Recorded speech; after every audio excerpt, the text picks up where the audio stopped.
જય શ્રી રામ દોસ્તો, સ્વાગત છે તમારું એક મારા નવા વ્લોગમાં. મિત્રો, આજે હું તમને YouTube વિશે માહિતી આપવાનો છું નવા અપડેટ માટે.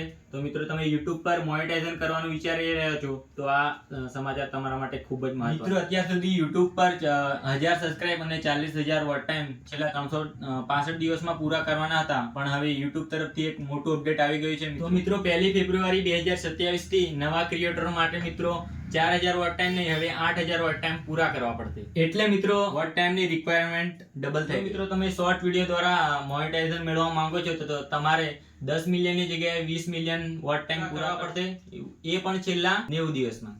પરંતુ મિત્રો, એક વાત ખાસ ધ્યાનમાં રાખજો, આ નવા ક્રિએટર માટે YP માં પ્રવેશ માટે સબસ્ક્રાઇબ અથવા 10 મિલિયન શોર્ટ એમાં પોલિસી લાગુ છે. એટલે મિત્રો, જો તમે પણ YouTube પર મોનેટાઇઝેશન થવાનું સપનું જોઈ રહ્યા છો તો 2027 ની વાટ ના જોતા અત્યારથી જ મહેનત ચાલુ કરી. તમારા કોઈ પણ યુટ્યુબર મિત્રને કામની હોય તો આ વિડીયો શેર કરી દીજો. આવી જ YouTube અપડેટ માટે રાહુલ ગુજરાતી બ્લોગને સબસ્ક્રાઇબ કરો. મિત્રો, કલ કરે સો આજ, આજ કરે સો અબ.